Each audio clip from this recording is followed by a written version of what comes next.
In this vlog, I want to talk about the origin and history of international relations. International relations is a field of study that seeks to understand the interaction between states and other actors in the international system. It's a relatively new discipline with its origins dating back to the Treaty of Westphalia in 1648. This treaty marks the end of 30 Years' War and the beginning of the modern state system, which is established the principle of state sovereignty, which is still fundamental concept in international relations today. Over time, international relations has evolved as a field of study with the major events and historical figures shaping its development. For example, it's the Congress of Vienna in 1815, which was established a new balance of power in Europe after the Napoleonic Wars. And also another international organization. The first international organization which was dedicated to maintaining peace and security, which calls League of Nations.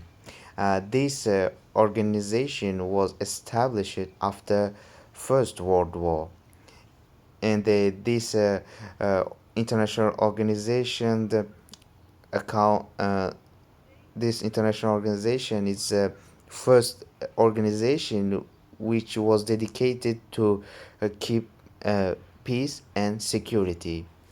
But this organization, I think, cannot uh, keep peace and security because of this.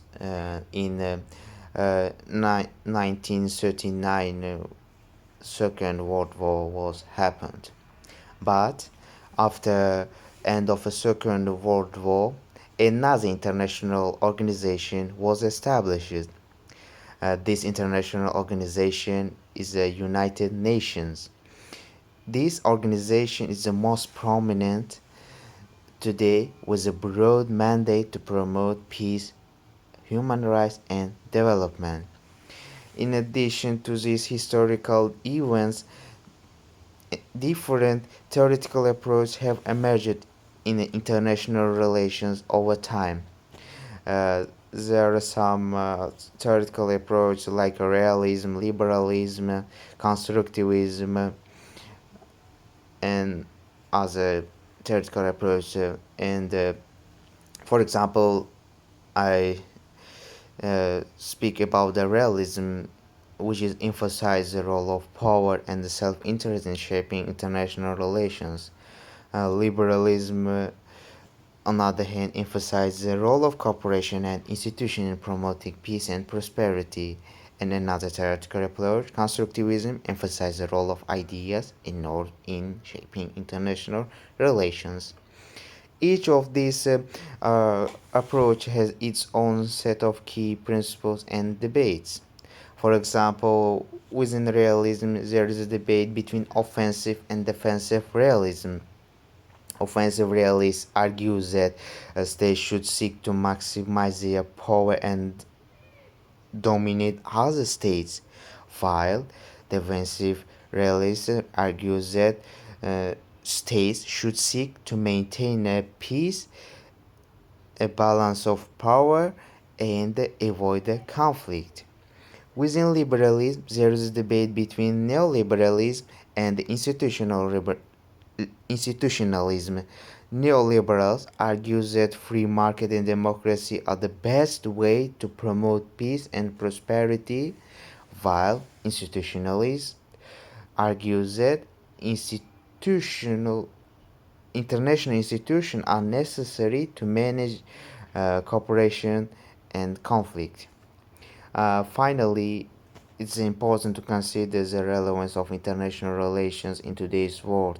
The international system faces a number of challenges, such as climate change, terrorism, and nuclear proliferation. International organizations such as the World Trade Organization and the International Criminal Court, this organization play an important role in addressing these challenges. However, there are also concerns about the effectiveness and legitimacy uh, of this organization as well as the role of major powers in shaping the international system. I think overall, this vlog will provide a comprehensive overview of the origins and the history of international relations, as well as relevance in today's world. It will explore the major events and historical figures that have shaped the discipline, as well as the different theoretical approaches that have emerged over time. It will also examine the major challenges facing the international system today and the role of international organizations in addressing these challenges. Thank you for watching and thank you for your attention.